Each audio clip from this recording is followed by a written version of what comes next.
Não se turbe o vosso coração, crede em Deus e também em mim. Na casa de meu pai há muitas moradas. Se não fosse assim, eu não teria dito: vou preparar-vos um lugar. Eu virei e vos levarei. Vós conheceis o caminho para onde eu vou. Eu sou o caminho, a verdade e a vida. Ninguém vem ao Pai a não ser por mim. Em verdade eu vos digo, porque eu vou para o Pai. Mas obras maiores fará.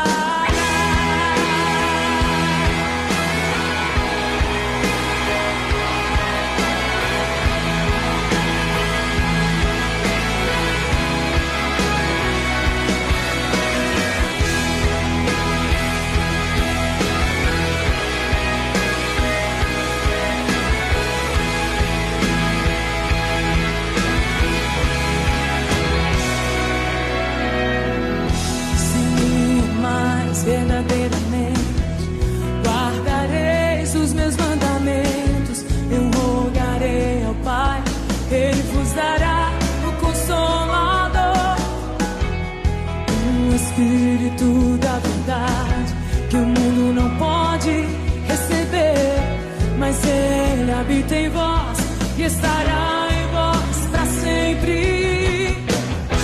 Aquele que tem os meus mandamentos,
levantarmos a voz em união,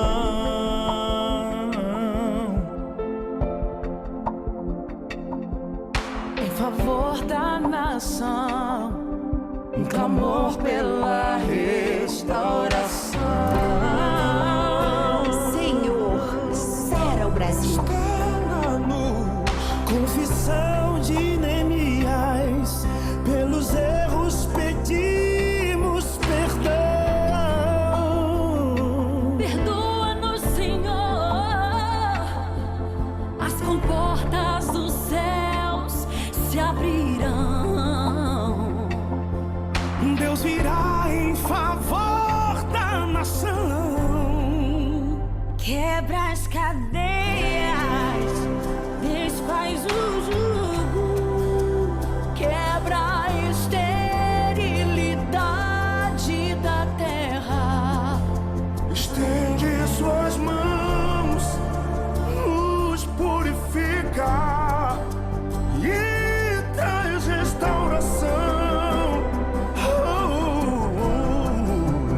Quebra o jugo de maldição.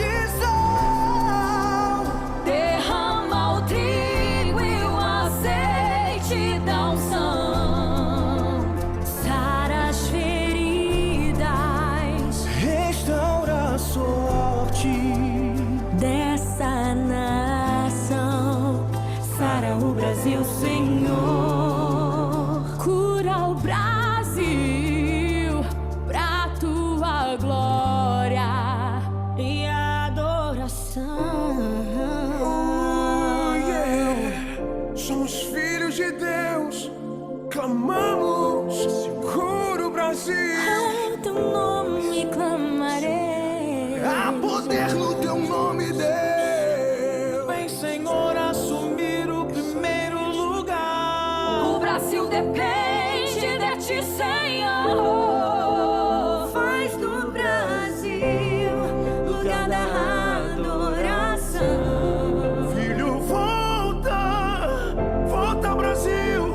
Essa dor só ficará cicatriz, Brasil, pra glória de Deus. A última palavra é de Deus. Se Ele fizer, Ele é Deus. Se não fizer, continua sendo Deus. Deus do secreto, abra as janelas dos céus, santifique esse Brasil. Algo novo Deus tem pra nós, eu creio. Deus não rejeita esse país. Deus não rejeita essa nação.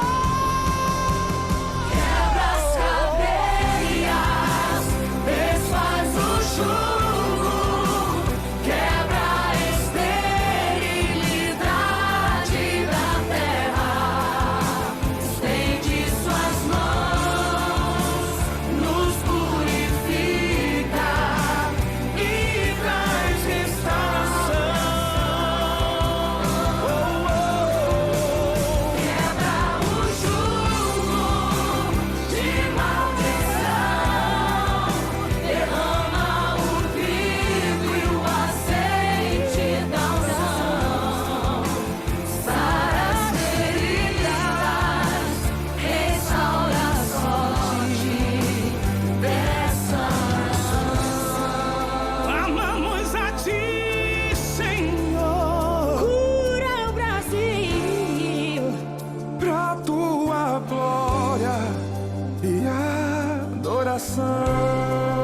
Cura o Brasil, sara essa nação. Cura o Brasil, Senhor. Cura a nossa nação.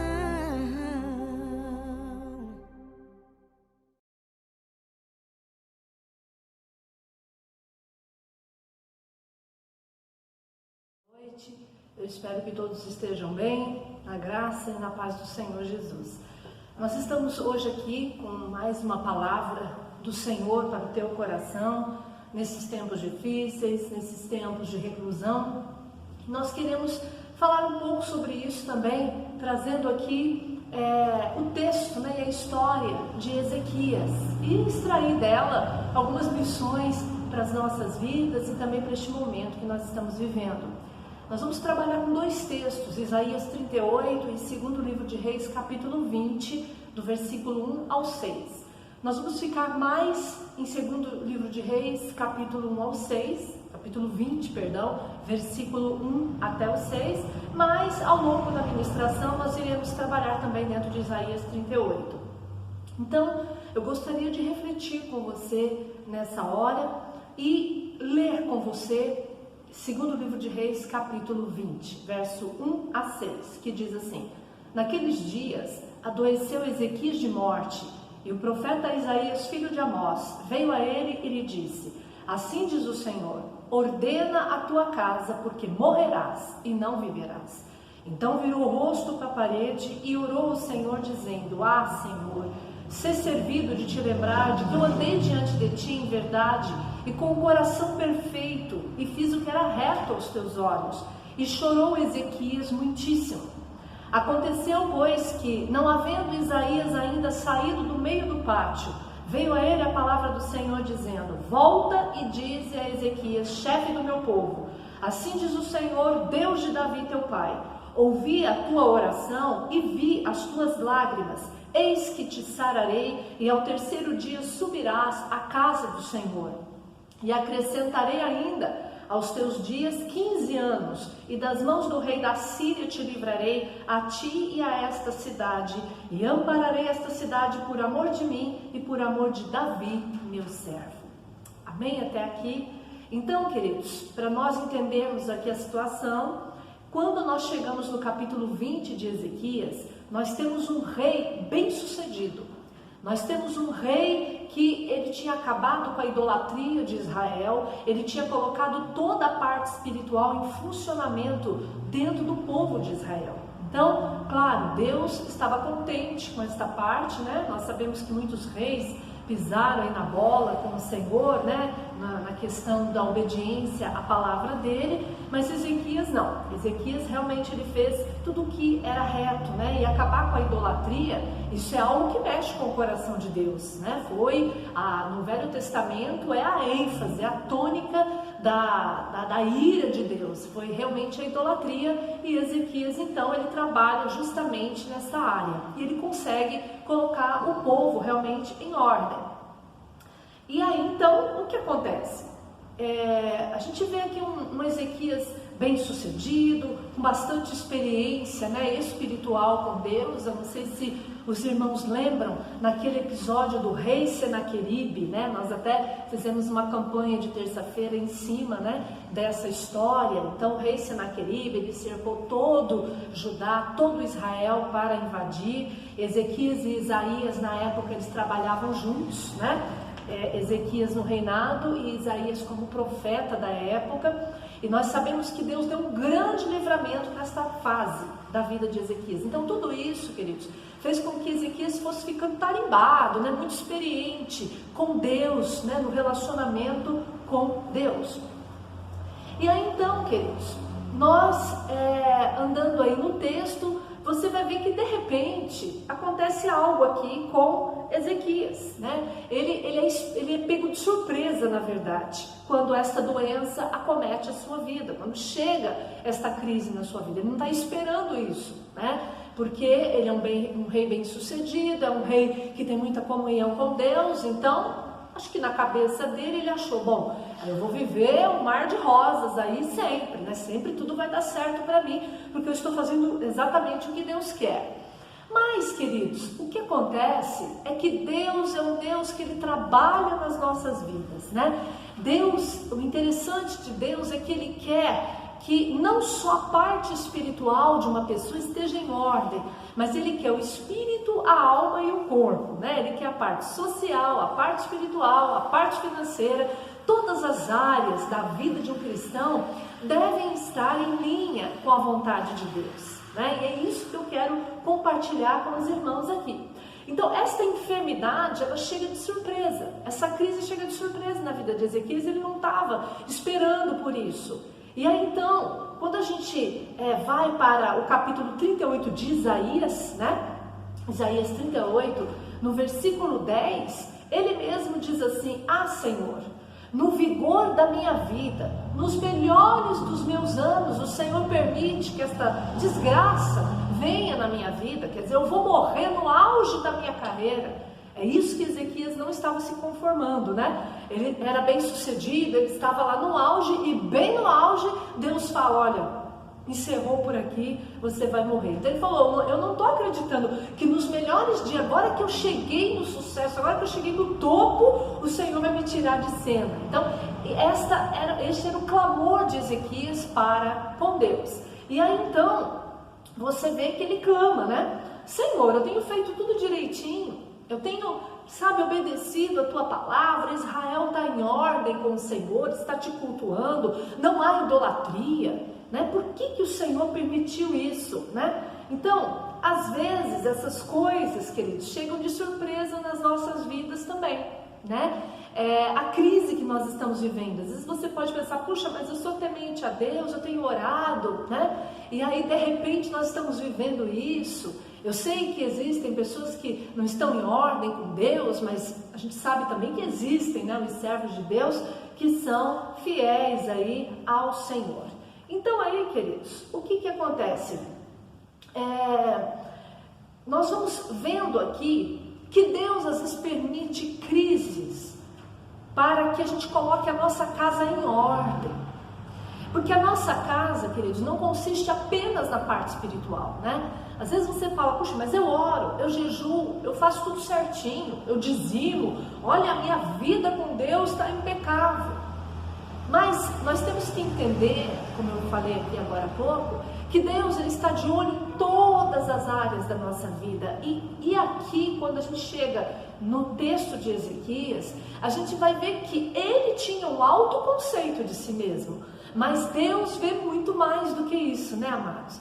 E aqui nós vamos perceber que havia uma falha na casa de Ezequias. A parte espiritual de Ezequias estava em ordem, a parte financeira de Ezequias estava debaixo da bênção de Deus, mas a casa dele, mais especificamente a sua família, não estava em ordem. Então, na verdade, assim, se fosse o arrebatamento, Ezequias até poderia ser arrebatado, mas o filho dele não, o filho dele iria para o inferno, porque Ezequias ele negligenciou a casa dele. Amém? Então é isso que eu quero, queridos, que nós possamos refletir. Às vezes a gente está numa crise, está num confinamento, você fala, puxa, mas por que eu estou vivendo isso? Eu sempre fiz tudo certinho. Então, o nosso tema de hoje vamos colocar a casa em ordem, colocando a nossa casa em ordem, ou colocando a nossa vida em ordem diante do Senhor. Então eu quero fazer até um apelo aqui, que você aproveite esse confinamento, não para ficar chorando, ou reclamando, ou preocupado, ou angustiado, não. Procure usar este tempo para colocar a sua casa em ordem, a sua vida em ordem. Quando eu falo vida, é em todas as áreas, amados, não é só a parte espiritual, mas a sua família, como anda? A sua área financeira, né? Como anda? Agora a gente sabe que está difícil, mas até aqui, antes da crise, como é que ela estava? Né? A sua vida, o seu relacionamento familiar, o seu relacionamento social, né? Como que está? Você tem mágoa de alguém? Você tem raiva de alguém? Você magoou ou prejudicou alguém? Você tem que pedir perdão para alguém? Ou você não consegue liberar perdão? Então é isso que eu quero levar os irmãos hoje a refletir, né? Então Ezequias, olhando aí para o texto, ele era temente a Deus, estava tudo certo, só tinha um detalhe, a casa dele estava fora. Por isso é que Deus fala, né? Põe a tua casa em ordem. Ezequias, você acha que está tudo certo, mas não está. O seu filho, a sua família está totalmente negligenciada por você. Você focou muito na parte política, na parte de liderança, em colocar Israel em ordem, glória a Deus por isso, mas você não podia ter se esquecido da sua casa. Por que a gente pode fazer essa afirmação? Pastor, aqui no texto não está dizendo nada disso, mas por que eu posso afirmar isso para os irmãos? Eu posso afirmar, queridos, porque quando Ezequias, né, quando Deus dá lá os 15 anos, ele vive aqueles 15 anos dele, e aí lá na frente nós vamos ver que quando ele morre, Manassés, o seu filho, assume o seu lugar, e tudo que este rei conquistou de riqueza, de glória, né, financeiro, de boa fama, de um líder virtuoso, tudo isso é destruído por Manassés. Ele perde tudo, ele perde o dinheiro, ele vai falir com as finanças, vai falir com a parte moral da família, ele vai falir com tudo, porque Manassés vai ser um péssimo rei. Por quê? Porque ele não teve um bom pai, ele não teve uma boa educação. A gente percebe uma negligência muito grande, principalmente na área do caráter de Manassés. Ele poderia não ser uma pessoa boa de administração, talvez ele não tivesse esse dom, tudo bem, mas você vê que o que Deus se irou foi com o caráter dele. Ele era perverso, mau. Então a gente vê que realmente Ezequias negligenciou esta área. E aí nós temos um texto no Novo Testamento, lá em Lucas capítulo 12, de 13 a 21, eu não vou ler, eu só vou citar para os irmãos lembrarem, é a parábola do rico insensato, né? Quando Jesus, ele vai falar também sobre esse assunto de negligenciar partes das nossas vidas, né?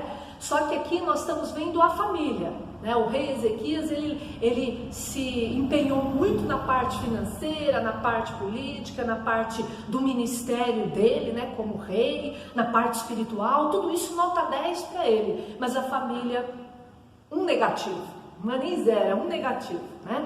E aí nós vamos ver que Jesus vai falar também sobre isso, nessa parábola do rico insensato, porque a gente vai ver o que aqui? Que o rico, ele vai dizer assim, né? Olha, eu vou, né, abrir mais celeiros, vou construir mais celeiros para guardar, né? Porque eu já tenho bastante coisa, mas eu quero correr atrás, eu quero fazer meu pé de meia, eu quero ser rico, eu quero deixar para gerações, eu quero curtir a minha vida quando eu ficar mais velho. Então eu vou aproveitar e vou concentrar as minhas forças e energia na parte financeira. Eu quero ser uma pessoa bem de vida.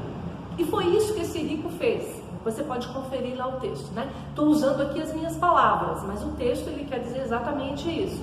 E aí então, queridos, Jesus ele vai dizer assim no meio da parábola: louco, esta noite te pedirão a tua alma, e tudo o que você tem construído, para quem será? Ele falou, o rico, ele achou que fosse desfrutar. Eu vou trabalhar, eu não quero saber nada de Deus, eu não tenho tempo para Deus, eu não tenho tempo, né, para a família, eu não tenho tempo para nada. Eu vou focar toda a minha energia na finança, porque é isso que eu quero para a minha vida. E Jesus falou, você é um louco, porque você vai morrer hoje. Hoje à noite eu vou te pedir a tua alma. E aí? E aí que você não vai desfrutar de nada, né? Você não vai ter riqueza nenhuma. Então Jesus ele está dizendo aqui também o quê? Que este rico negligenciou coisas importantes e fundamentais, né? Por coisas supérfluas. Então nosso tema hoje é: coloque a tua vida em ordem. Aproveita, faça um check-up na presença de Deus. Senhor, o que eu tenho que colocar em ordem na minha vida? O que eu tenho negligenciado, né? Diante do Senhor, será que todas as áreas da minha vida estão debaixo do teu controle? Então talvez esse rico precisasse também de uma quarentena forçada, né, igual a nossa, para poder colocar a sua vida em ordem, né, porque ele estava gastando todas as suas forças e energias naquilo que ia acabar naquele mesmo dia, né? E aí Jesus fala assim, ó: a vida de um homem não consiste na grande quantidade de bens que ele possui. Então, nesse caso aqui, o problema do rico era a cobiça. Mas voltando para Ezequias, o problema de Ezequias era que a casa dele, a família dele, não estava tendo a atenção necessária. Amém, queridos? E aí eu pergunto, e a sua vida? Em que área que você precisa colocar a sua vida em ordem? Debaixo da palavra do Senhor nesta noite. Que tipo de prioridades você tem? Às vezes uma doença, uma peste, uma ameaça de morte nos leva a essa reflexão. Você vê, Ezequias teve que ficar doente, uma enfermidade mortal. Não se sabe exatamente, mas talvez um câncer, né? Talvez ele tenha um câncer. E aí, nessa sentença de morte, nós ficamos preocupados, né? Não com o carro do ano, não com a roupa de marca, na verdade, não com uma casa bonita. Nós ficamos preocupados, e isso que eu estou dizendo foi uma pesquisa feita, né, por um cientista aí nos Estados Unidos, né? Ele foi fazendo, na verdade foi um médico, né, médico cientista. Ele fez uma pesquisa com os doentes terminais do hospital. E a pergunta dele era: o que para você, né? O que para você é prioridade? Que você sente que negligenciou e que deveria ter dado mais atenção? E a resposta aqui não foi carro, não foi roupas caras e não foi nem casa bonita. A preocupação dessas pessoas é o tempo que não passaram com os filhos, o tempo que não passaram com a família, as pessoas que ele brigou de bobeira às vezes, né? Pessoas que eles não perdoaram, os sonhos que eles deviam ter conquistado. E aí, queridos, achava, né, que tinha a vida inteira para poder realizar estes sonhos, né? E na verdade faltava pouco tempo de vida para eles. Então, pessoas que ele não amou, abraços que ele não deu.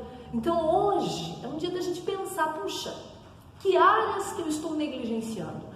Eu não quero dizer, queridos, que você não pode investir na área financeira. Ah, pastora, mas eu queria estudar porque eu quero ser uma pessoa bem-sucedida. Não estou dizendo isso, queridos. Se isso fosse pecado, o próprio rei Ezequias estaria em pecado diante de Deus, porque ele se tornou um homem muito rico, muito próspero. Então, o problema não é isso. O problema não é desejar ser rico, o problema não é desejar ser famoso, não. O problema é você se concentrar 100% nisto e negligenciar outras áreas da sua vida.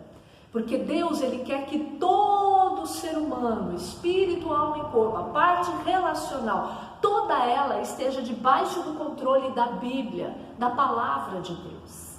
Amém? Não só a finança, não só a prosperidade, mas tudo, o seu casamento, a sua família, o seu relacionamento, interpessoal, o seu trabalho, a sua vida com Deus, tudo o Senhor quer que esteja debaixo deste controle. E aí então Ele permite na vida de Ezequias essa enfermidade, para fazer com que ele refletisse, E aí então Ezequias vai clamar: Senhor, me dá uma chance. E o Senhor vai lá, usa o profeta Isaías e dá essa chance. Deus, querido, dá mais 15 anos para o rei. Olha que maravilha! O rei teve mais 15 anos para colocar sua casa em ordem, para poder dar atenção àquilo que foi negligenciado. Mas o que a gente percebe, queridos, não é isso. Se você continuar lendo o texto, eu não vou ler, mas eu gostaria que você lesse aí, hoje, o texto todinho. Você vai ver que, apesar dos 15 anos a mais, apesar de ter a chance de colocar a sua casa em ordem, ou seja, de treinar Manassés, de cuidar de Manassés, da parte espiritual do filho, da parte do caráter, recuperar o tempo perdido nesses 15 anos, Ezequias, ele não entende assim. Ele não entendeu que esse tempo de reclusão dele na doença, na enfermidade, era para ele refletir essas coisas, e ele não entende, queridos. E você vai ver nos textos, aí nos próximos versículos, que ele vai usar os 15 anos para se aparecer. Ele começa a chamar o rei da Babilônia, em vez de ele se arrepender da negligência, não. Ele parte para o outro lado. Ele vai continuar buscando fama, continuar buscando dinheiro, continuar buscando poder. Ele saiu da crise, não saiu melhor, saiu do mesmo jeito. E nesta noite, queridos, que este confinamento possa mudar as nossas vidas, que você saia melhor, não igual, o vírus foi embora, então agora eu vou continuar do mesmo jeito, correndo atrás do meu dinheiro, correndo atrás do meu trabalho, sem tempo para Deus, ou sem tempo para as outras coisas, porque foi isso que Ezequias fez. E o texto vai dizer que ele foi atrás de poder, dinheiro, boa fama, ele continuou negligenciando a família, deixou o filho de lado. E tanto é que ele vai chamar o rei da Babilônia para conhecer o palácio dele, porque ele quis se mostrar: olha o que eu tenho, E Isaías se incomodou com isso, Na verdade, Deus usou Isaías para chegar e falar assim: o que você está fazendo? Você está mostrando o seu reino? Assim diz o Senhor, que um dia este mesmo rei da Babilônia, que você hoje está abrindo a sua vida e mostrando toda a sua casa, ele vai invadir o seu reino e vai saquear Israel. Queridos, a reação de Ezequias, pasmem, em vez dele colocar as barbas de molho, se arrepender: Senhor, me perdoa, que ainda estou, não coloquei minha casa em ordem ainda tem coisa que precisa ser alinhado com o Senhor. Queridos, sabe qual foi a resposta de Ezequias? Ele perguntou assim: Isaías, isso daí vai ser no meu tempo? Esse roubo, esse saque, essa escravidão da Babilônia, eu vou estar vivo? Isaías falou: não. Enquanto você estiver como rei, não. Isso vai ser para a sua posteridade. Você sabe o que ele responde, amados? Ele fala assim: se dane. Então não tem problema nenhum. Eu estou de boa. O que vem depois de mim, eu não estou nem aí. Foi essa a resposta, queridos. Então você vê que o mesmo erro continuou na vida de Ezequias. Ele não colocou a sua casa em ordem diante de Deus. Ele negligenciou Manassés, Porque em outras palavras ele falou assim: é Manassés que vai pegar bucha? E ele que se dane então, ele que se vire, porque enquanto eu estou aqui, no meu tempo vai ser tudo certo, no meu tempo vai estar tudo bem. Glória a Deus por isso. O que vem depois não me interessa. Aí você imagina, como que Manassés recebeu aquilo? Poxa, meu pai me ama, Vai deixar uma bomba enorme para mim. Já sei que o rei da Babilônia vai invadir o reino na minha época. Amém, queridos? Então a história, ela termina, praticamente dessa forma aqui. negligenciando a casa. E a gente vai ver então que Manassés foi um péssimo rei, realmente perdeu tudo, Judá foi invadido, a Babilônia realmente tomou aquele reino, e tudo que Ezequias suou para conseguir foi destruído, foi perdido. Por quê? Por quê? Porque simplesmente não colocou a sua casa em ordem, negligenciou a sua família. Então hoje, queridos, que nós não sejamos como Ezequias, amém? Que este confinamento, ele funcione da forma como Deus queria que funcionasse na vida de Ezequias. Que você possa fazer uma análise, quais são as áreas da minha vida que não estão na liderança de Deus, que eu estou negligenciando. Pode ser que espiritualmente você esteja ótimo, mas e o seu casamento está bem? Pode ser que o seu casamento esteja bem. E as suas finanças? Está debaixo da liderança de Deus? Ah, está. A minha finança está assim. Glória a Deus. Amém? Então, o que eu quero dizer para você é que nós temos que colocar nossas barbas de molho. Nós temos que, neste confinamento, fazer uma autoanálise. O Espírito Santo tem falado aí através de alguns pastores, e também de algumas igrejas sobre o arrependimento, que a pessoa precisa estar na presença de Deus buscando realmente esse arrependimento, e que este arrependimento, queridos, possa ser praticado por nós, de acordo com o que nós lemos aqui. Não vamos cometer o mesmo erro de Ezequias, que negligenciou a sua casa. Deus deu uma chance, na crise, e ele mesmo assim saiu do mesmo jeito que entrou. Viveu os 15 anos de chance totalmente desperdiçados, não aproveitou, e a sua casa pereceu por conta disso. Gostaria de orar por você, amém? Coloca a sua mão no coração e vamos orar para que este mesmo erro, não seja cometido por nós, o erro que Ezequias cometeu.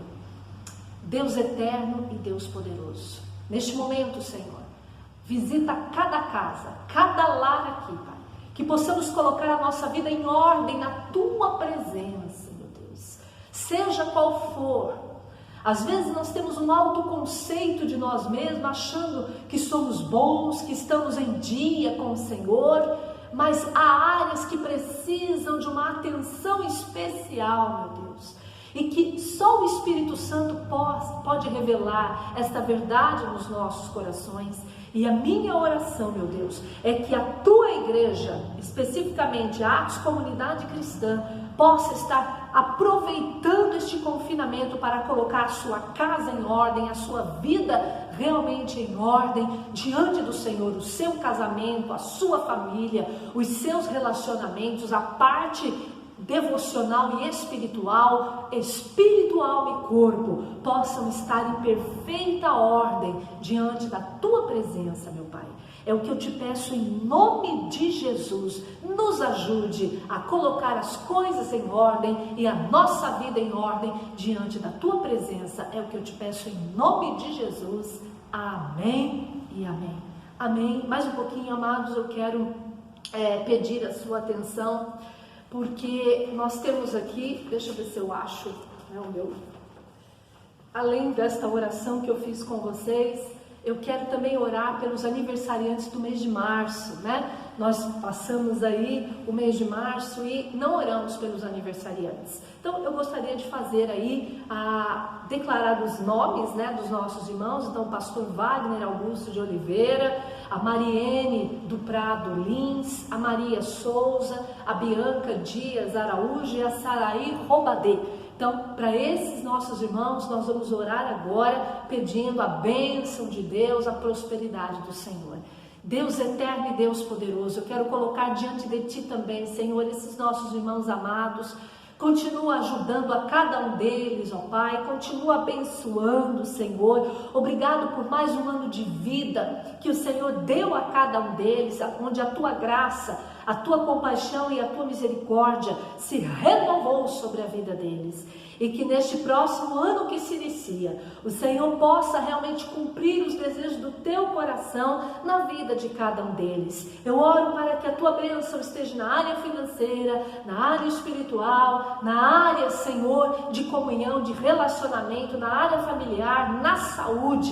Que toda sorte de bênçãos espirituais venha sobre a vida de cada um deles. É o que nós te pedimos e te agradecemos e declaramos sobre cada um deles. Que o Senhor te abençoe e te guarde, que o Senhor faça resplandecer o rosto sobre ti e tenha misericórdia de ti, que o Senhor sobre ti levante o rosto e te dê a paz e te dê o shalom. Amém? E glória a Deus. E ainda um terceiro aviso que eu quero dar para os irmãos. Dia 12 de abril, nós vamos ter a ceia do Senhor e eu peço que vocês estejam atentos aos cultos, porque nos cultos nós estaremos dando informações de como nós iremos executar esta ceia. Amém? Deus abençoe a cada um de vocês, que a graça, a imensurável graça do Senhor Jesus, que o amor de Deus o Pai e as doces consolações do Espírito Santo de Deus seja sobre cada um de vós e sobre o Israel de Deus, hoje e para todos sempre. Amém e amém. E se Deus é por nós, quem será contra nós? Agindo Deus, quem impedirá? Amém, queridos? 1, 2, 3. Glória a Deus. Deus abençoe.